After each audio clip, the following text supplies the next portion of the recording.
අධි බලති අතුරුපැදි. මොකක්ද මේ මිනිස්සු කතා වෙන නීතිය පැත්තෙන්? මිනිමරුමකට වඩා එහා ගියපු මොකද්ද මේ අධි බලති අතුරුපැදි කියන කතාව? ඔයාලා දැකලා ඇති මේ වෙනකොට සෝෂල් මීඩියා ඇතුලේ මෙච්චරක් වටින අධි බලති අතුරුපැදියක් අත්අඩංගුවට ගත්තා. වැටලීමක් සිද්ධ කරා. හරි ලොකු කතාවක් මේක අස්සෙන් යනවා. Facebook එක පැත්තට යනකොට ගොඩක් තැන්වල මට හම්බෙච්ච දේවල් ටිකක් මේ. වෑන් රථයක් තුල සංගවාගෙන රැගෙන අධි බලති අතුරුපැදියක් සමග තිදෙනෙකු කොටුවේ. පොලිසියට අල්ලස් දෙන්නත් ඇත් කරයි. කෝටි ගාණක් සුපිරි බයික් කුරුණෑගලදී හදිස්සියෙම පොලිස් බාරයට. මේවා ලෝකේ හොයාගත්ත බයික් නෙමෙයිද? නීති විරෝධී යකඩ හීන පොලිස් දෙලේ. හයි කැපැසිටි බයික් පැද්ද ප්‍රසිද්ධ සංගීත කණ්ඩායම් නායකගේ පුතෙක් මාරවිලින් අල්ලයි. හදිසියෙන් පොලිස් බාරයට ගත් හයි කැපැසිටි බයික්. එතකොට බයික් එකක් පදින එක වැරද්දක්ද? 99% කොල්ලන්ගෙන් ඇහුවොත් ඔබ මොකටද මෙච්චර මේ හම්බ කරන්න දඟලන්නේ? ඔබ මොනවටද මේ දුක් විඳින්නේ? 99% කොල්ලෝ අතරින් 99% කියයි මං ආසයි ලොකු බයික් එකක් පදින්න. මං ආසයි ලොකු බයික් එක සද්දයක් දාගෙන පදින්න. සමහර විට ඌ හම්බ කරන්නේ කුඩු ගංජ ගහන්න නෙමෙයි වෙන්න පුළුවන්. ඌ ආසාවෙන් එකතු කරලා සතෙන් සතේ වියදම් කරන්නේ නැතුව ඒක එකතු කරලා වාහනයක් ගේන්න බයික් එකක් ගේන්න හීන දකින්න කොල්ලෙක් වෙන්න පුළුවන්. ඒතර මොකද්ද මේකේ නීතිමය පැත්ත? ඇයි මේක නීතිගත කරලා මේ නිදහසේ පදින්න හදලා දෙන්න බැරි? එතකොට ඒක රාජසන්තක කරාම ඒකෙන් මේ ප්‍රශ්නේ ගැටලු විසඳෙනවද? අද ලංකාවේ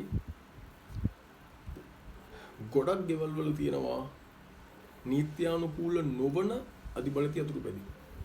එතකොට ඇයි මේවා මේ කොල්ලෝ තියන් පදින්නේ? ඒ උන්ගේ තියෙන ආසාවට. එතකොට ඒක නීතිගත කරලා නීත්‍යානුකූල විදියට පාරේ පදින්න පුළුවන් විදියට නීතියක් ගෙනල්ලා ඒක හදලා දෙන්න ඕනේ නැද්ද? ඩුබායි, ජපාන් ඒ වගේ රටවල් වල පාරේ අධිබලති අතුරුපැදි පදින්න පුළුවන් නම් සමහරු කියයි ඒ පාරවල් වෙනස්. ඒ පාරවල් වලට ඔරොත්තු දෙනවා. ඒ රටේ නීතිය වෙනස්. ඒතොර ඇයි ඒ නීතිය අපිට ලංකාවට ගේන්න බැරි? මොකද්ද ප්‍රශ්නේ? එතකොට කොල්ලෙක් අමාරුවෙන් හම්බ කරලා හැම සතේම වියදම් කරලා වාහනයක් ගෙනාවම 119 ගහලා ඒක පොලිසියට අල්ලලා දීලා මහා ලොකු දෙයක් කරා වගේ. ඒ වගේ හරිම නින්දිත වැඩක් කරාම මොකක්ද දැනෙන තෘප්තිය? මොකක්ද දැනෙන සතුට? ඒ නිසා සමහරු කියනවා හයි කැපැසිටි බයික් අනතුරු වැඩි. හැබැයි හයි කැපැසිටි බයික් එක තියෙන තාක්ෂණය දන්නේ ඒක පැදපු එක පමණයි. ඒක පැදපු කෙනා විතරයි දන්නේ අනතුරු වලින් අවම කරගන්න ඒකේ තියෙන තාක්ෂණය කොහොමද කියන දේ. මං කිසිම බයික් එකක කිසිම කම්පැනි එකක් පැත්තක් අරගෙන කතා කරනව නෙමෙයි.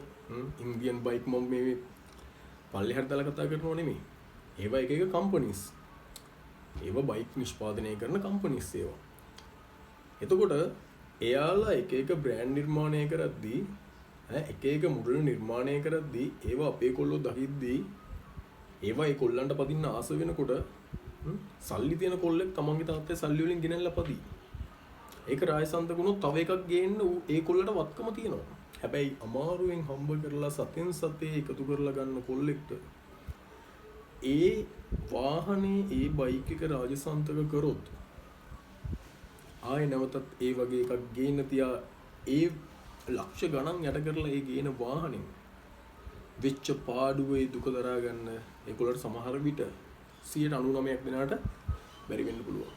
ඒතකොට මේකට හරියට නීතියක් ගෙනල්ලා කොල්ලෝ කවදාවත් කියන්නේ CC ගානට එන්ජින් එකේ CC ගානට රෙජිස්ටර් කරගන්න ඒවට මෙච්චර මුදලක් යනවා. ඒව කරගන්න බෑ කියලා කොල්ලෝ කියන්නේ. හැබැයි ඒකට නිවැරදි විදියට නීත්‍යානුකූල පියවරක් අරගෙන නිවැරදි ක්‍රමවේදයකට ඒක කරොත් රජයටත් එකෙන් ආදායමක් ලැබෙනවා. එතකොට මේ විදියට හොරෙන් බයික් තියාගෙන පදින කොල්ලන්ට අවශ්‍යතාවයක් වෙන්නේ නැහැ. රජයට ආදායමක් ලැබෙනවා, රජයට බදු මුදලක් ලැබෙනවා මේකෙන්. ඒ වගේම කොල්ලන්ට අවශ්‍ය කරන සතුට නිදහස යාලට අයිතර භුක්ති විඳින්න පුළුවන්. එහෙනම් මෙන්න මේ දේ අපේ රටේ පාලකයෝ දැකලා Tamanට ආදායමක්, Tamanගේ රට සංවර්ධනය කරගන්න ආදායමක් හදාගන්න පුළුවන් තරක් නේ. හයි කැපැසිටි බයික් ගේන්න දෙන්නම්. ඒ දේවල් වලින් රටවල් වලින් ආනයනය කරන්න, ඒව කරන්න, රජයට ආදායමක් ගන්න ක්‍රම ඕන තරම් තියෙනවා. මේ දේවල් වලින් වෙන්නේ බහුතරයක් කොල්ලෝ Tamanට තියෙන යකඩ හීනවල ආසාව අයින් කරලා වෙන දේවල් වලට ඇබ්බැහි වෙන එක. ඒ නිසා මේ දේවල් ගැන මීට වඩා අවධානය යොමු කරන්න ඕනේ.